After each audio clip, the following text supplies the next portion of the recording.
Welcome everyone! This is my Furina's C2 on-field guide. In this guide, I'll try my best to fully explain artifact options for her C2 and which stats you should be looking for. I'll also go over weapons and compare her best options and free-to-play alternatives. And lastly, team comps to maximize Furina's damage. Now I want to remind you that information regarding Furina and numbers mentioned in this guide are highly likely to change. And again, this is a guide for those who want to play Furina on-field as a main Hido damage dealer. Now, if you don't know what Furina's kit does, I recommend watching my Furina kit overview so you know what's going on. But here is a brief explanation of what her C2 does. When casting Furina's elemental skill, she will enter Center of Attention state. During this state, her normal and charged attacks will become hydro-infused and deal additional damage based on 15% of her max HP. During this state, Furina can trigger a max of 7 effects based on her Archie alignment, triggering every 0.1 seconds. So it's going to be 7 hits of her normal attacks, which will take 6 to 7 seconds. During Auzia alignment, each hit will restore HP for all party members. During Pneuma alignment, her normal attack damage will be increased by a further 15% of max HP, and each hit will consume 1% of all party members' HP, enabling you to use Marechaussee Hunter. Pneuma summons also heal your active character, and once your active character is fully healed, Furina's passive talent allows the healing to be converted to another character, making Pneuma the better alignment for C2 on field Furina. Furina's elemental burst increases damage for each fanfare point gained when your party member's HP changes. Furina gains a fanfare point for each 1% change. Both damage and healing bonus increases with fanfare points.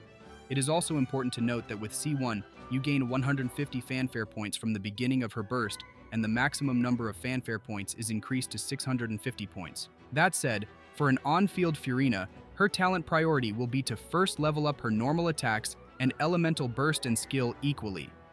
I recommend that you level all talents since they're all important.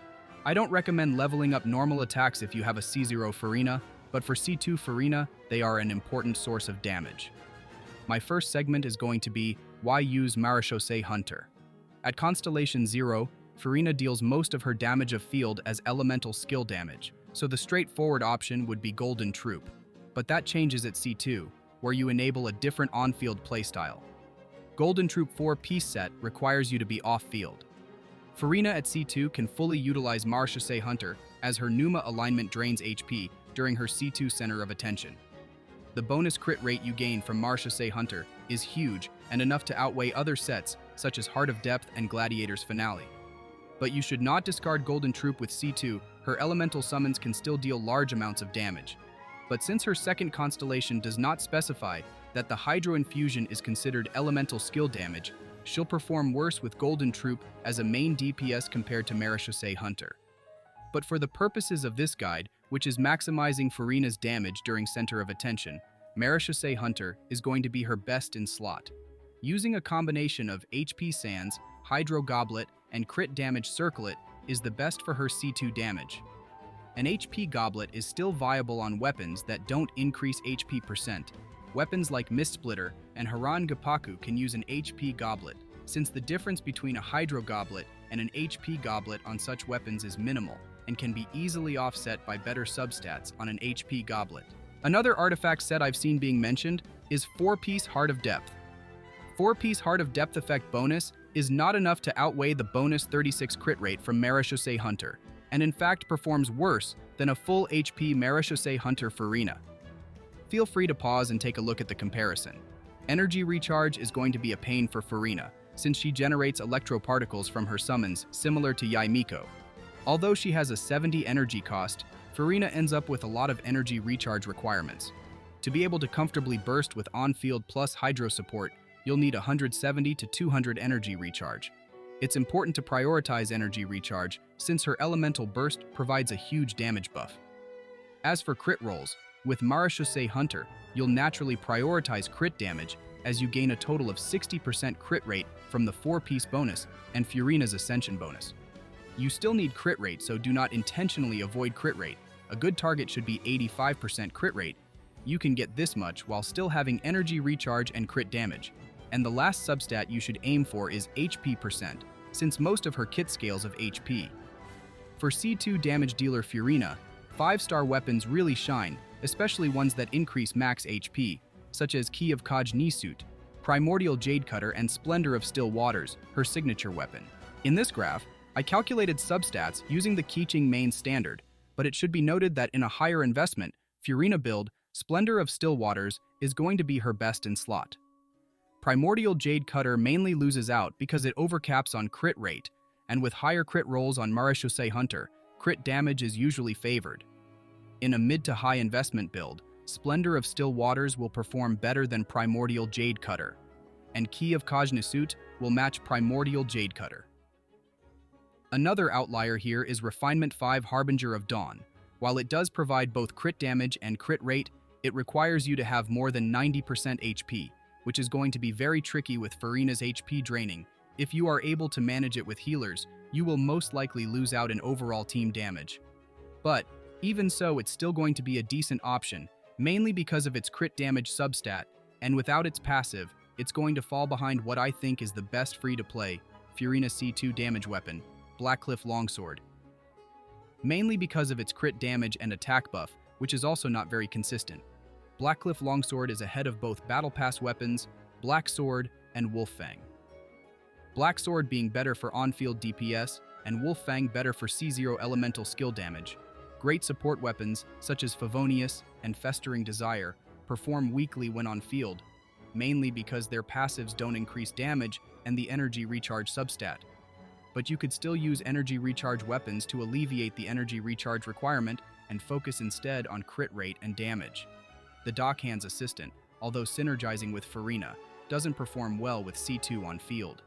All calculations made are with Refinement 1 weapons, except Harbinger of Dawn, with relevant max stacks except Blackcliff Longsword, also assuming C2 with 400 Fanfare Points from Elemental Burst and Pneuma Alignment.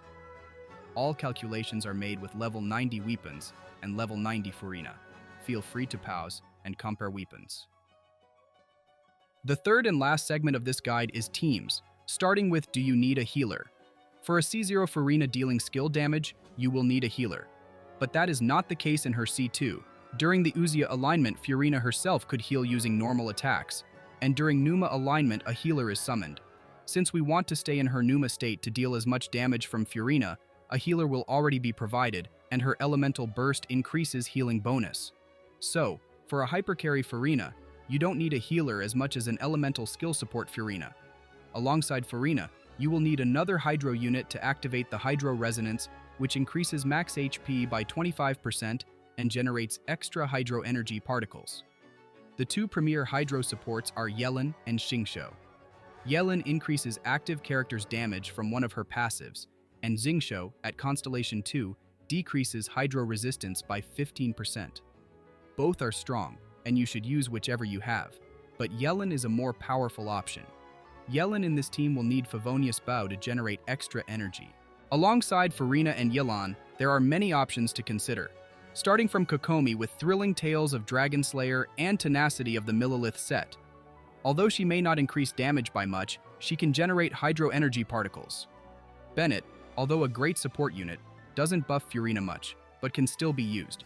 Yunjin is a character that increases normal attacks damage, but that doesn't buff Furina much. Zhongli, a great general support unit. In this graph, he uses Tenacity of the Millelith set, but a better set would be Archaic Petra, as it increases elemental skill damage, and his shield provides 20% resistance reduction. With Archaic Petra, Zhongli should be able to contribute more, but not as much as Kazuha. Kazuha provides Viridescent Venerer artifact resistance reduction and increases elemental damage through his burst and passives. If you don't have Kazuha, you can replace him with other Animo units to provide Viridescent Venerer resistance reduction. The Vaporize reaction is going to be the best way to increase Furina's damage. Having a Pyro character that can apply Pyro off-field, such as Xiangling, is going to greatly increase Furina's Vaporize damage. If Furina herself is the one triggering the Vaporize reaction with her Hydro application, the damage would increase by 2 times, which is what's shown on the graph. Otherwise, if it is the Pyro character who is triggering Vaporize, the damage will be increased by 1.5. With all that said, an optimal hypercarry Furina team would consist of Yellen, Kazuha, and Xiangling. Both Xiangling and Yellen have high energy costs, so in this team, you will need to put both characters on energy recharge weapons. A rotation for Furina would be to first go through her team's skills, then switch to Furina on Pneuma Alignment and cast her elemental skill and normal attack. Once her Hydro Infusion is up, you switch to Pneuma Alignment and Burst, and again, go through her team's skills, then switch back to Furina and cast her elemental skill once again and normal attack with Pneuma Alignment. This rotation is not tested, and it's not guaranteed that you can use her elemental skill again before the burst duration runs out. This is just a theoretical team rotation and not an actual rotation. To properly find her best rotations, we will have to actually play Furina, and we won't be able to do that until she comes out. And that's all from my C2 Furina guide. At C2, Furina is going to deal nice damage if you build her for it. This playstyle is not recommended for a C0 support Furina, and I will do another guide regarding C0 Furina before her release. But that's all from me. Thank you for watching.